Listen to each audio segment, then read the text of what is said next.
welcome to Access Sportsnet Lakers. I'm Chris McGee alongside Mark Medina and Mike Bresnahan. The Lakers are on to round number 2. How are you guys doing? You enjoying the NBA playoffs? Everybody good? It's the perfect time of year, yes. Peter, and I know you're in a good mood. Yes. The Lakers advance. Yes. They still have a shot. Your hated Boston Celtics are out. They're out. Yeah. Which, by the way, I'm okay with it. I'm always okay with it, Brez. I'm always okay with the Boston Celtics. And let's not forget your weekend. Your daughter won the Junior Olympics, MVP in volleyball. Thank you. Yeah, shout out Peter's to on a roll. This is the best month of your life.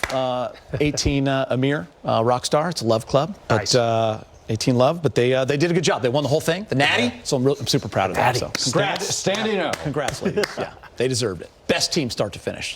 So did you. They smashed everybody just like the Lakers smashed the Rockets in Game 6. So let me get right to it. The second round is set, and let's take a look at the playoff bracket. We're going to start in the East.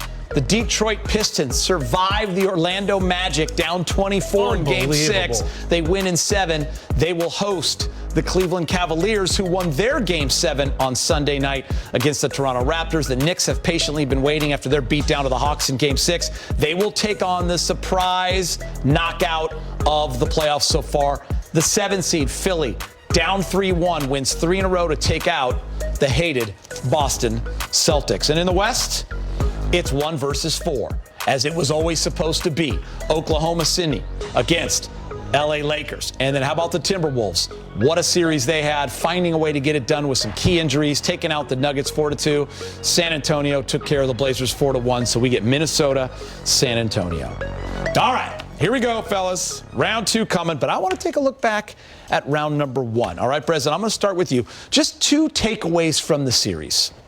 Heat, I would not have said this 3 months ago, 4 months ago, but the Laker defense was unbelievable. How about just this Game 6?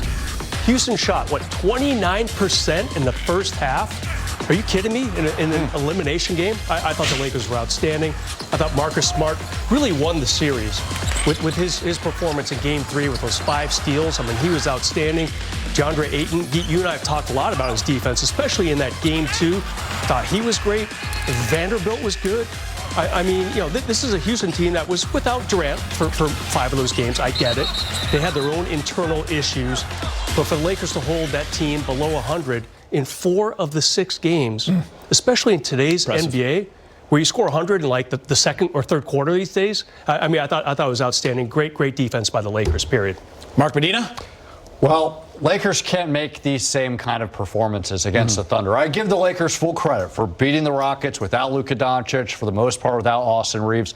They all elevated their play, but some of the mistakes they've made or miscues, turnovers. Are you saying OKC's not dumb like the Houston Rockets? Is that the word you want to use? There's a lot of things. They're not dumb. They don't make mistakes, and they're infinitely more talented than the Rockets. The Rockets didn't have Kevin Durant. They had that young core that was either inconsistent or questionable with their decision-making. The Thunder, they're a well-oiled machine. Like, they are entering the series without Jalen Williams, but they entered the season without Jalen Williams, and it didn't matter because Shai Gilgeous-Alexander probably going to win another MVP. They have so much wing depth. Former Laker Alex Caruso, Lou Dort, Cason Wallace, they're all great defenders, great three-point shooters. Chet Holmgren, first-time All-Star, a lot healthier. Isaiah Hartenstein, another big. They're able to play big, small. They lead the league in like every offensive and defensive category here. So really cool that the Lakers found a way to advance, but they got their hands full. All right, Brez, what do you got for number 2? I want to talk about the others, but mostly Marcus Smart. Shaq once coined anyone not named Shaq or Kobe, the others. But you got to start with Marcus Smart. I mean, look, this is a guy the last 2 years, we've talked a lot about it. Coming into this year, he didn't come close to playing, 65, 70 games combined in those 2 years, Mark. He wasn't close to playing all 82. And now he's playing an absolutely huge part for this team. His Game 3 was ridiculous. 21 points, 10 assists, 5 steals, great defense. Not a great mark of defender is not how many steals you get. It's just kind of a byproduct of it, but just hustling, frustrating. Kevin Durant certainly on that play, and I just loved what he did throughout the entire series. Shout out to a couple of the others. Luke Kennard, I thought he got off to a good start in the series. 50 points in the first 2 games. Ayton, we just talked about his really good defense. I thought Rui was solid as well. He averaged 15 points the entire series. So you can't just be LeBron and then Austin Reeves. The others really did help. Marcus Smart was the leader of that group, Geet. No doubt. Great job. Shout out to Marcus Smart. Mark Medina, what's your number 2? LeBron James delaying Father Time once again. Smacking him around is what he's doing. Yeah. And to be clear, Father Time smacked him around too. I mean, he's 41 years old, so that happens. Sure. But LeBron's giving some good counterpunches. I mean, without Luka Doncic and Austin Reeves, he elevated his role back into that number 1 role. But he really found the sweet spot, Peter, of elevating his play and obvious importance of the team, but not taking over. He's took a lot of shots. He scored a lot of points. But he set the tone for why the Lakers had such a balanced approach, because he's distributing, he's passing, he's making the right play.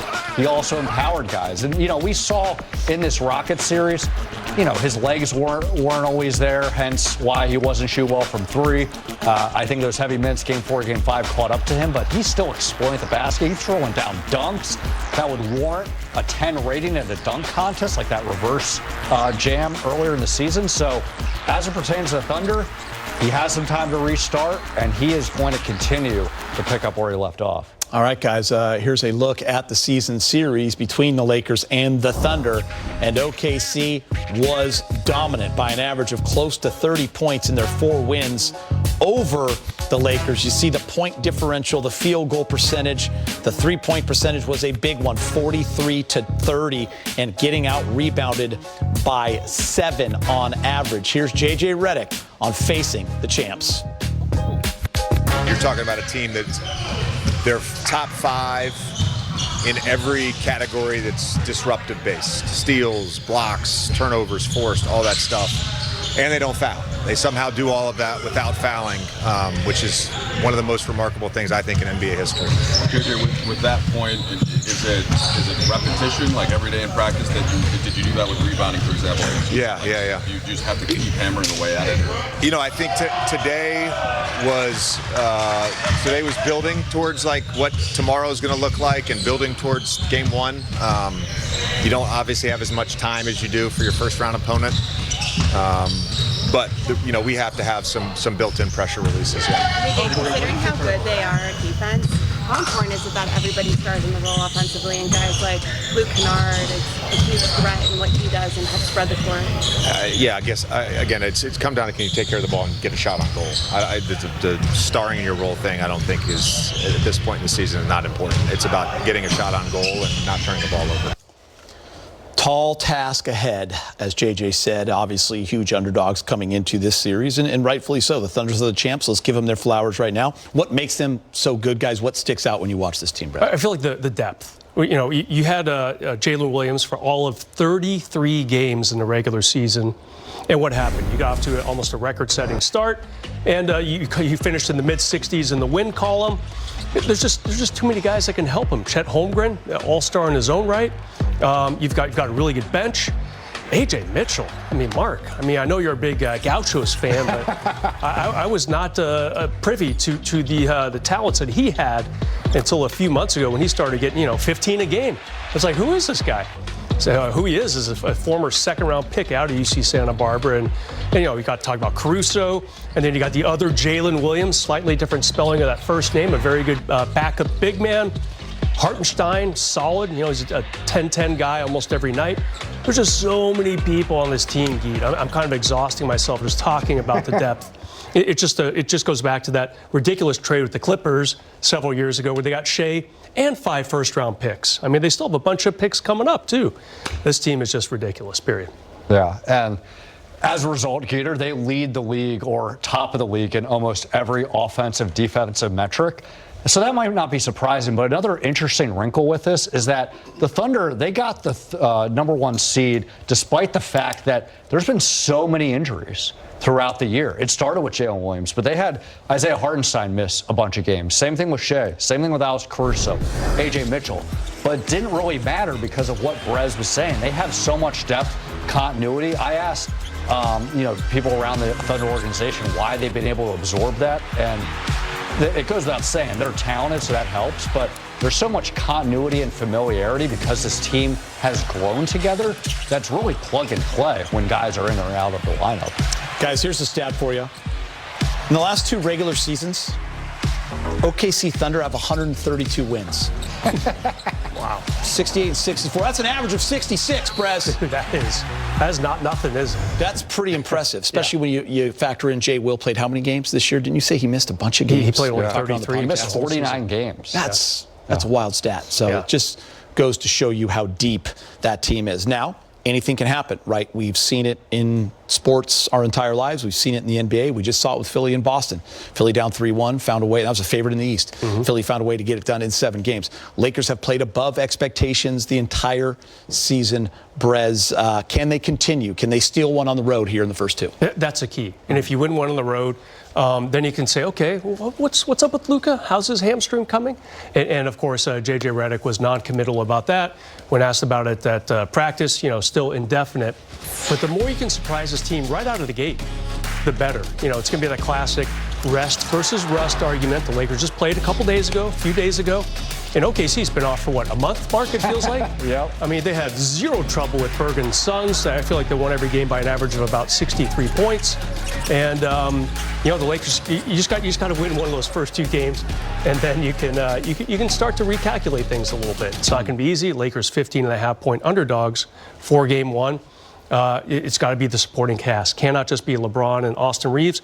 Everyone else, especially the defenders, Geet, Marcus Smart, Jared Vanderbilt, they got to be ready to go. Yeah, it's hard for guys, to be frank, it's hard for me to envision the Lakers stealing, especially the beginning of the series, because Luka Doncic's not going to play. JJ's mentioned there's no update on him. I was at practice and he was only doing some light shooting, so he still's got to do full team drills.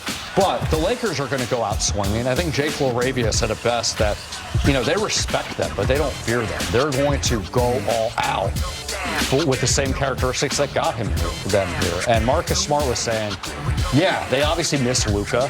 He's one of the best players for a reason, but in a weird way, it's been beneficial for them because everyone's had a more heightened awareness. Everyone has to elevate their play. There's no margin for error here. So it's hard for me to envision it, but we can think that way. The Lakers don't think that way, nor can they, because as we've mentioned, the Thunder have so many things on their side. Yep. The Lakers have to basically go all out with every single thing just to give them a chance. All right, guys, the Lakers and Thunder will tip it off. Their second. All right, Mark, I'll start with you on this one. You were at practice. Luka was getting some shots up. Reports from everyone, he's definitely not starting this series, and we don't know if he will be back at all. I think the Lakers are kind of moving forward with, you're going to play without your superstar, but maybe there is some hope. What are you hearing? It's been, 32 days, I think? Yeah, it's been about 4 weeks. So when you're looking at grade 2 hamstrings, the usual timeline is 4 to 6 weeks. So it's very typical that a player comes back 5-6 weeks. But what Luka's done now, it's been stationary shooting. At today's practice, he's getting up a bunch of threes. He's being lighthearted with teammates, teasing Rui Hachimura a little bit, Austin Reeves. Those are all good signs. But he hasn't done anything beyond that. So, moving forward, it's about gaining the team practices, contact.